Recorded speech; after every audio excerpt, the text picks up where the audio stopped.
Hi friends, Josh from the Narrate team. In the second part of Narrate's series, Focused, Adam asks the question, what's the value of focus? And shares insight from research in the Bible on the fulfillment that comes from being focused.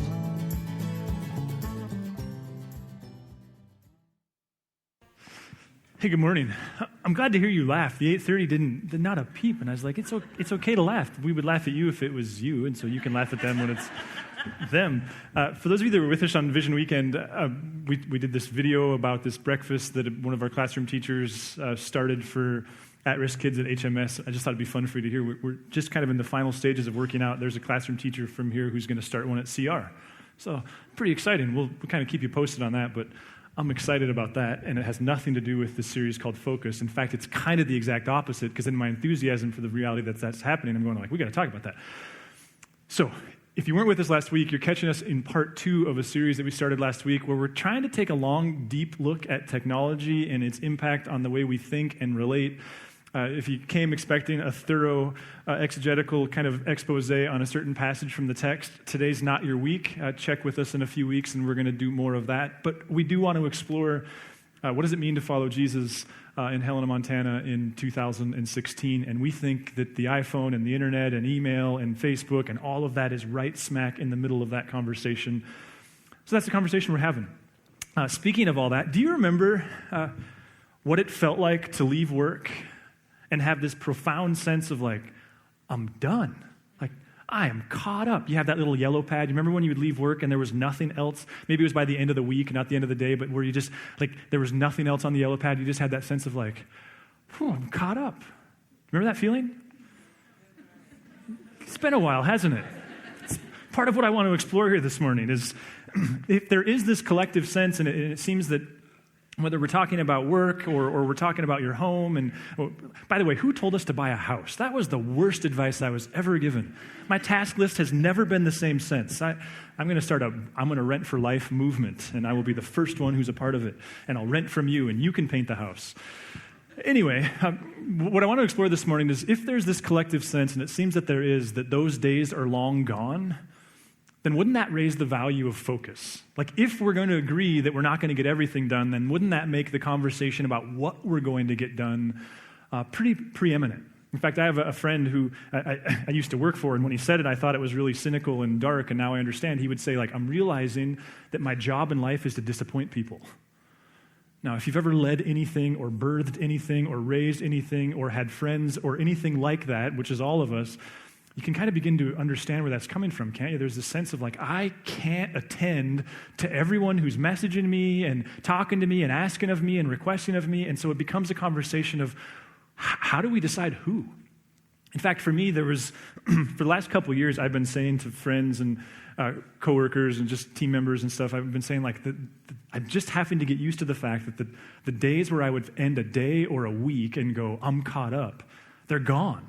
And I thought for a long time that it was because of where my family's at, where this place is at, where age and stage of life stuff.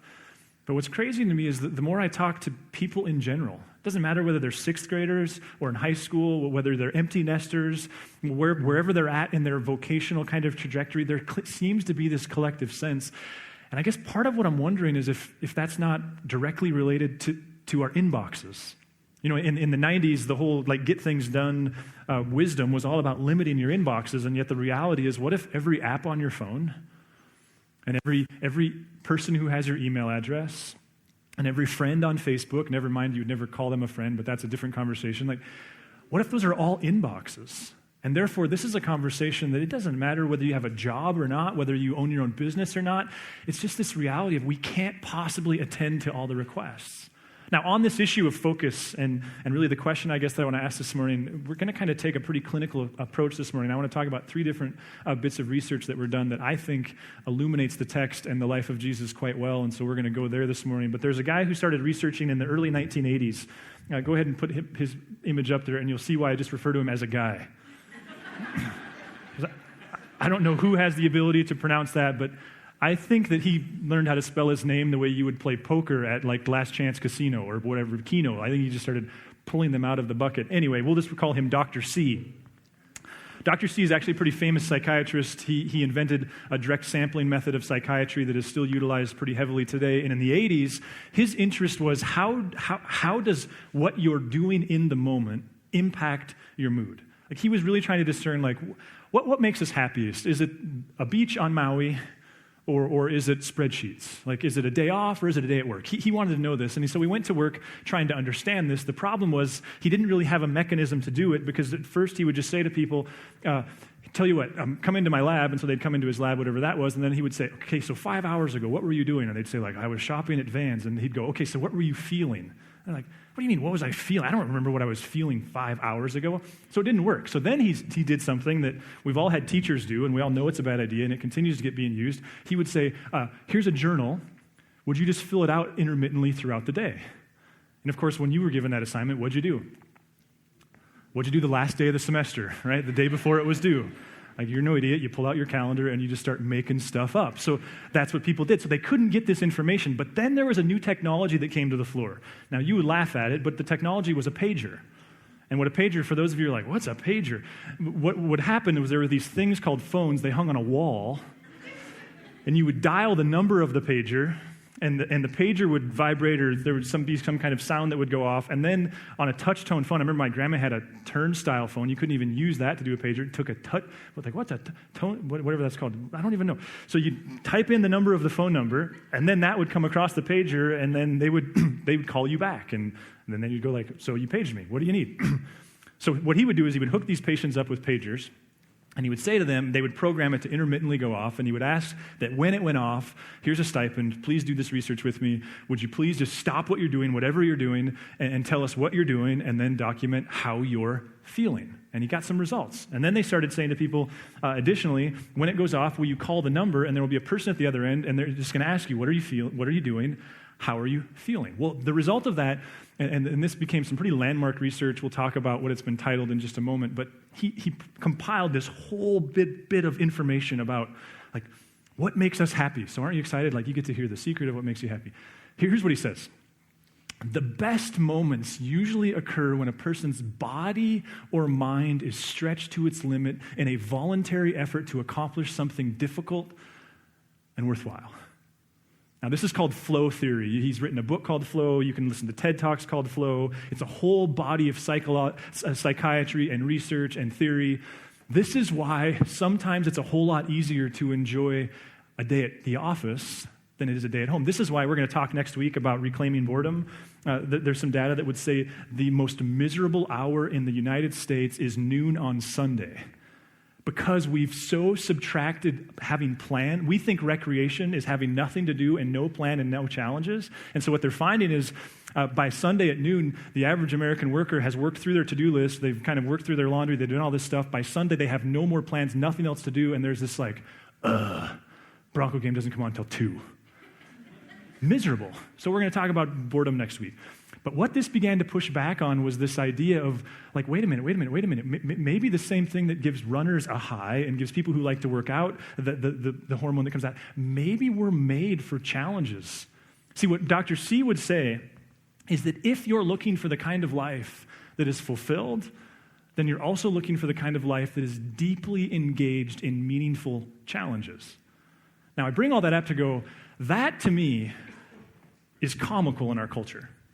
Now, I don't like to be that guy, but just stop and consider with me whether, like, would you say our culture embraces focus or distraction? Like, he's saying, if you want to be fulfilled, find a challenge, physical or otherwise, and be totally in on that challenge.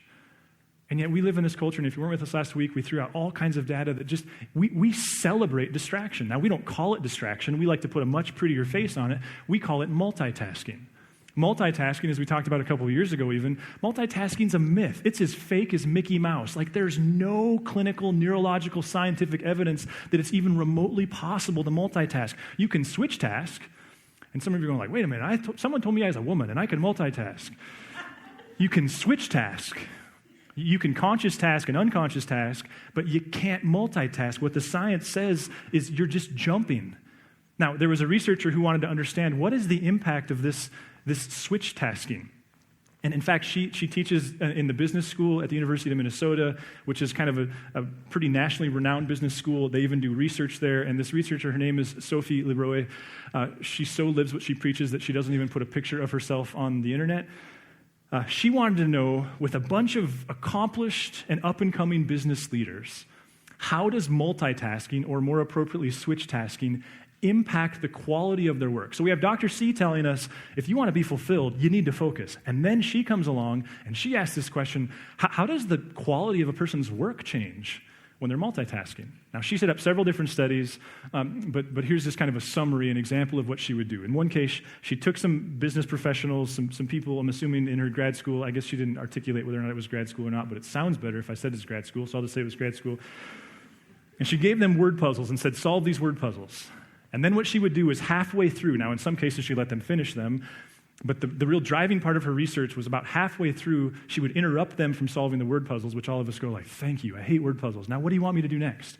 And she handed them a stack of resumes and said, here, I want you to review these resumes. I want you to give them a bit of a pecking order in terms of who's most qualified. And actually, I want you to make a recommendation as to who would be most qualified for this position. Well, guess what she found? What she found was that people who were interrupted on one task and then asked to move to another, if you submitted their ideas, their conclusions to kind of an independent panel of judges, what they would universally agree on is they made worse decisions.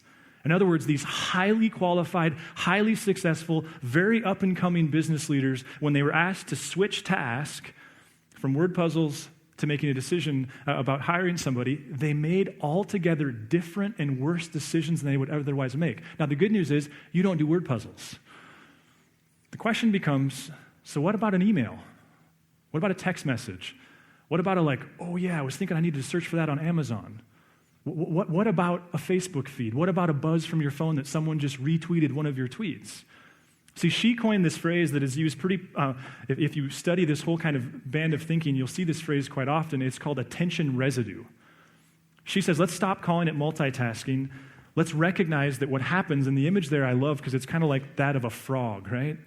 Because what she's trying to help capture is when you switch from studying U.S. history to anatomy, and you haven't finished reading that chapter, preparing for that test, what attention residue says is the bad news is you don't take your full capacity to the next test.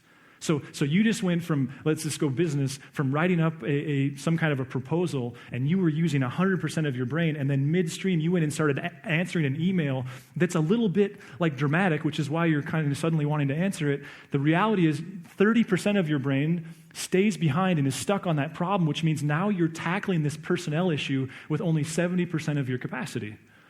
And so what she comes to the floor, and there's a whole body of research behind her, is saying, wait a minute, not only is focus paramount if you're looking for a fulfilled life, focus is paramount if you actually want to do great quality work. Now, I don't know anybody that went to school and went I'm just going for average.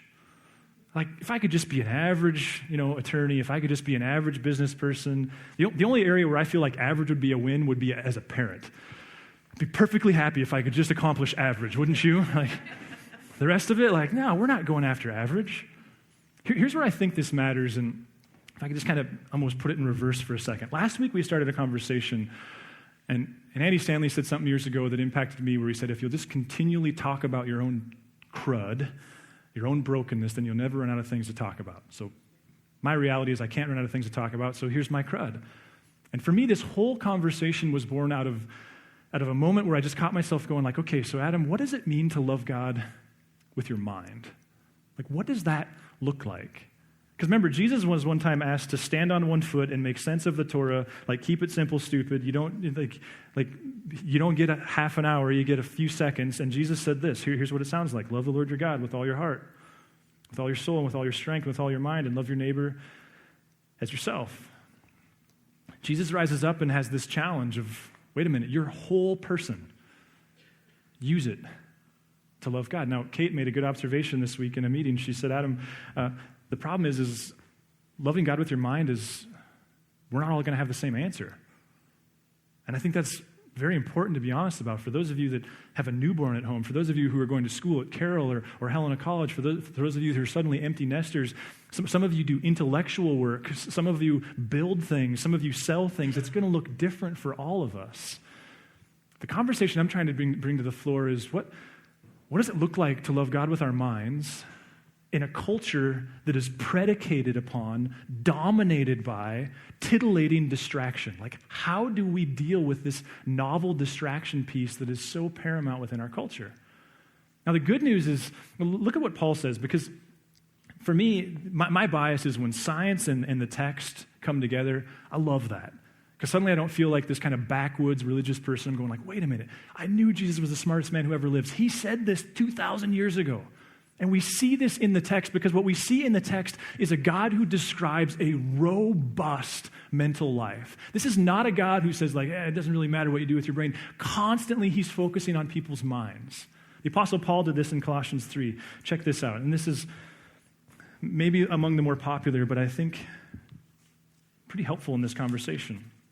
Now he's writing to what we would call slaves. They were nothing like this form of slavery that the American history knows. It was more like they didn't file bankruptcy, they became someone's slave. So an altogether different system. He's writing to them, and here's his instruction to these slaves. Whatever you do, work at it with all your heart as though working for the Lord, not for human masters.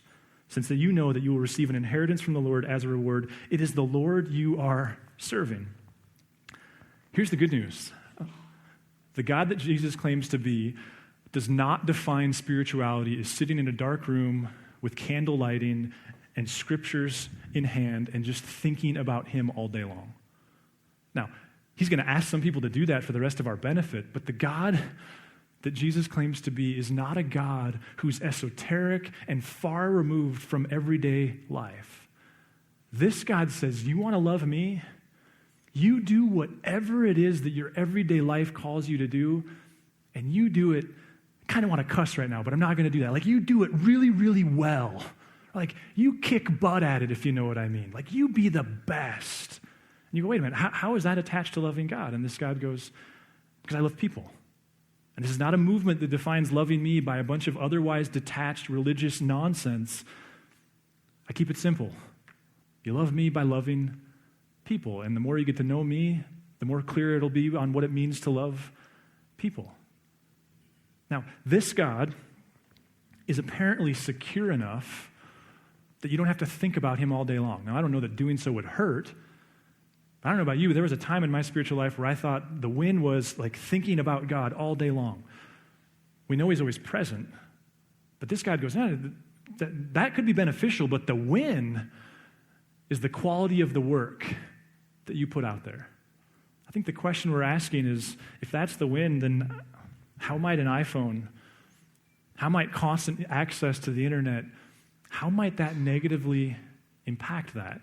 Listen to the way the author in Ecclesiastes said it. I love this because it's so honest, and I'm just going to read it from the screen. He says, whatever your hand finds to do, do with all your might, for in the realm of the dead where you are going, there's neither working nor planning nor knowledge nor wisdom. So like, duh. And it's really the message of Ecclesiastes. The only thing you have is this moment. So honor God in this moment. So what's the value of focus? Well, it would seem that both what Jesus is saying and what clinical science is saying is they're going like, it actually means everything. It's kind of the big deal. Now, there's also some bad news, and the bad news would be if you decide that you want to focus more, that you want to do more great work and less shoddy work, if you decide you want to be more present to your kids and less present to your iPhone, here's the bad news. Deciding that isn't enough.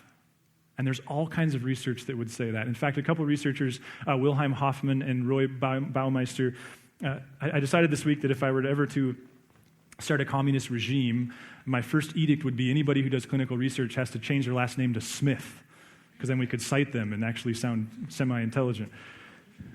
These guys, they use the direct sampling method real similar to Dr. C. They wanted to know, though, what urges do we have throughout the day? And so we're going like, I don't know that I want anybody to know that. They just wanted to know, like, what different desires do people feel throughout the day?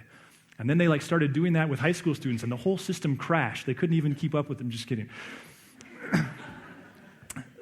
So they used the same kind of direct sampling method where they were real-time asking people, okay, what are you feeling right now? What are you desiring right now? Within a week's time, they had 7,500 responses. They've since presumably grown that research. And here's the bottom line. They say people fight desires all day long. All day long, people are fighting desires. Point is this: if you decide you're going to work harder, that doesn't mean all the desires to do the other things go away. In fact, they put together what are the 5 most common desires? The top 3: eating, sleeping, and sex. And the guys are like, who needs 5? 3. I'm pretty covered. I got the 3.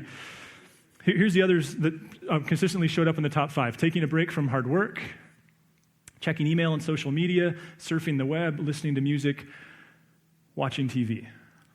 In fact, what they said was surfing the web was particularly dominant. And here's something that could potentially be a little discouraging.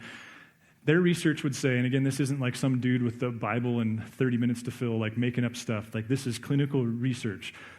Their research would say that people are successful 50% of the time at best at saying no to their urges.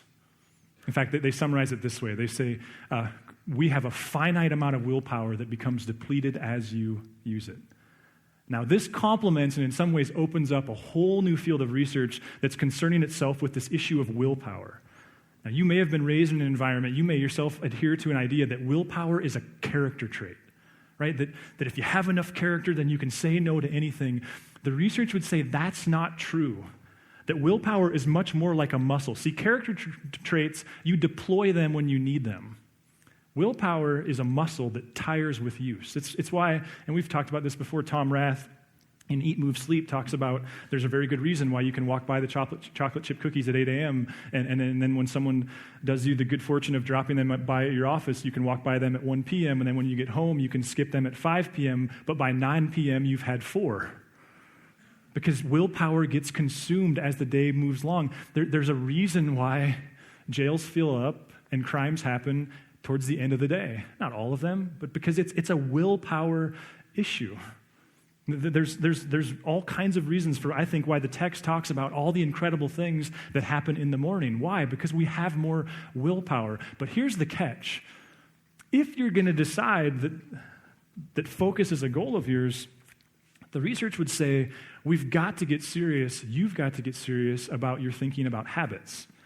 Now, some of you hear the word habit and you're like, I'm out. Because I have a husband who has habits and he's boring, like capital B. Just what the research would say is the quality of your life is directly correlated to the habits you've established. One of my boys the other day, he just made the realization that Archie Manning played in the NFL, and then Cooper should have, got hurt in college, right?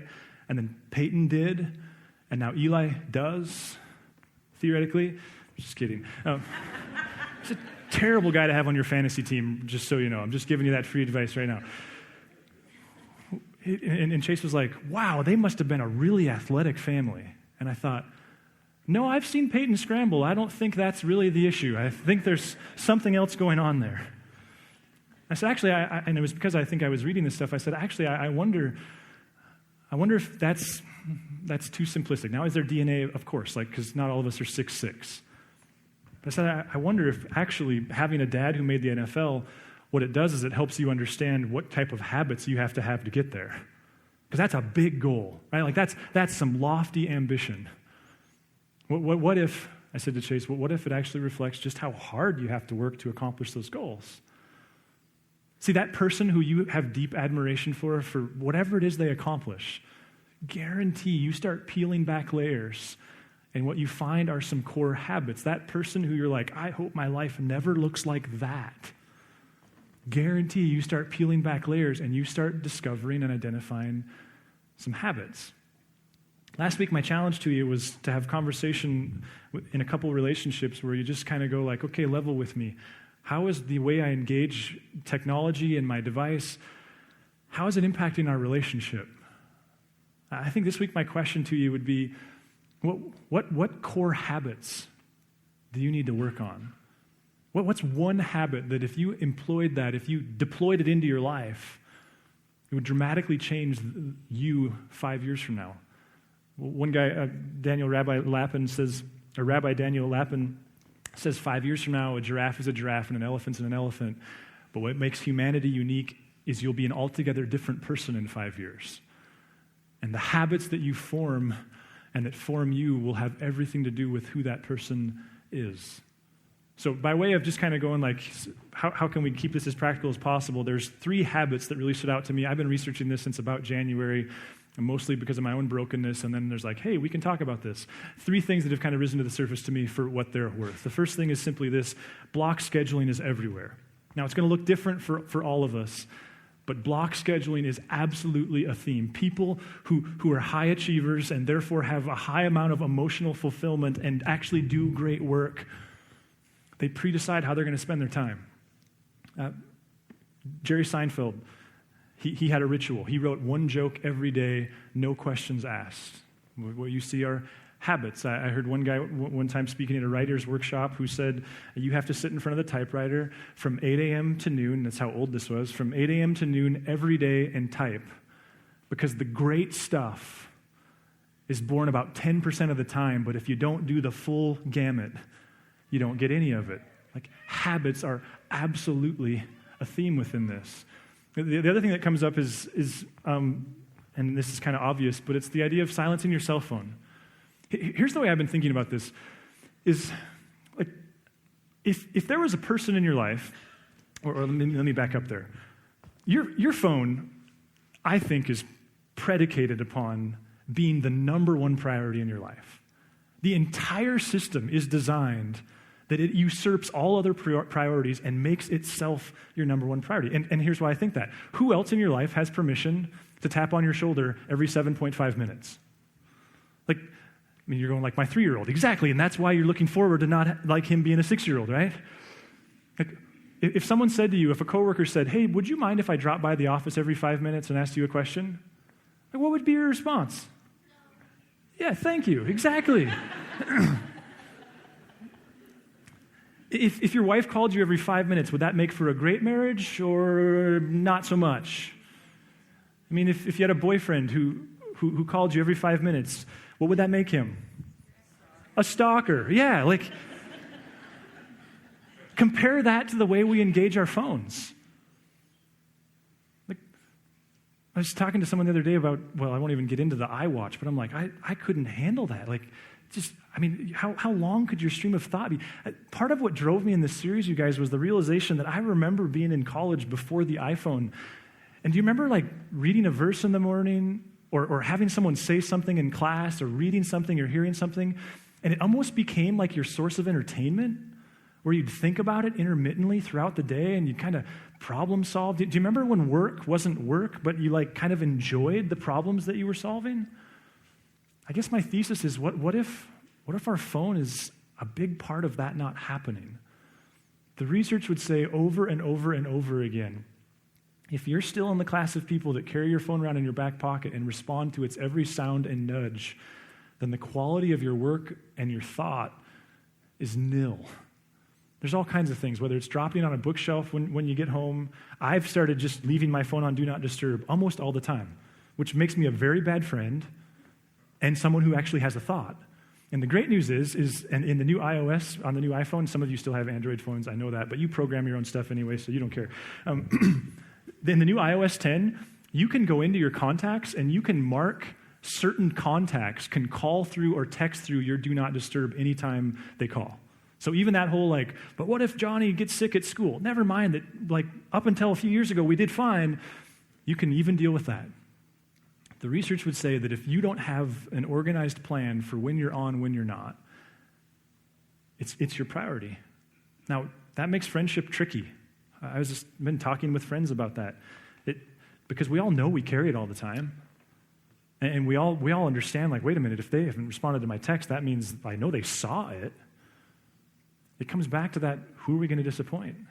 And how are we going to manage that? I heard a story from a friend recently where this is kind of weird, but I'm just going to tell it anyway. He's like, I was sitting on the can, those were his words, and my phone was on the bathroom counter, and my little baby toddler walked in the bathroom, saw my phone on the counter, grabbed the phone, walked up to me and was like, here, Daddy. because the thought of him being there without his phone in his hand was that foreign to her. That's weird. And telling, isn't it?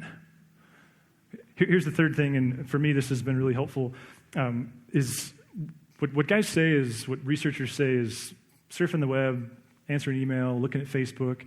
Those aren't in and of themselves evil. People who manage that well, they kind of like a nerd, they schedule when they're going to do it.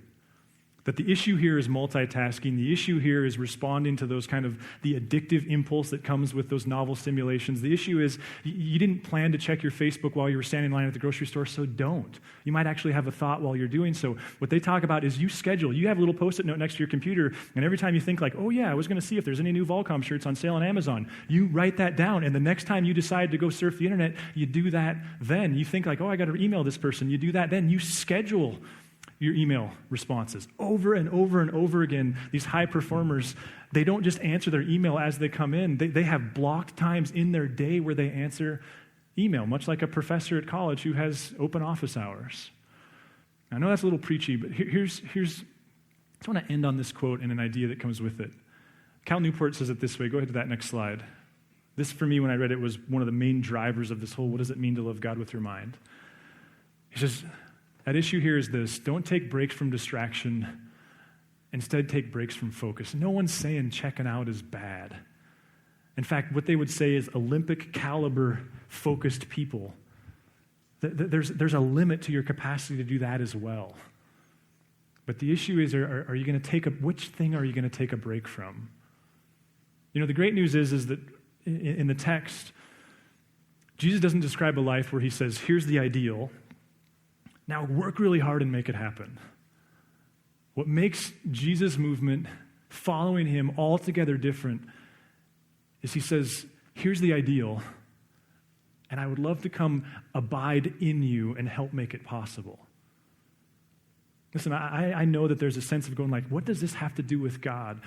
You know, in the text, there's all kinds of instances where people confess, all kinds of instances where people acknowledge this behavior hurt you. This behavior hurt God.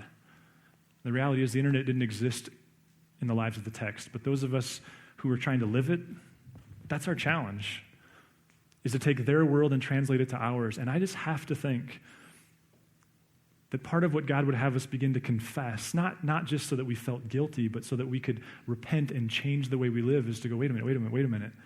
Some of the way that I deploy technology into my life is hurtful in my relationships and even towards God.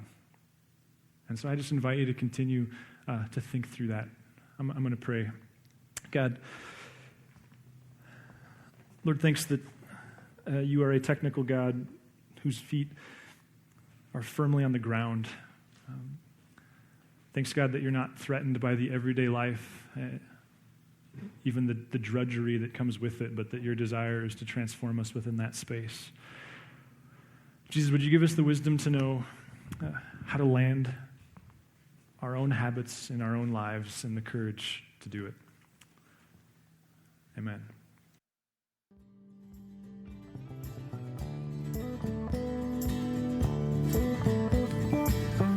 If you would like to engage further with Narrate Church, you can find contact information online, www.narratechurch.org. We would love to hear from you.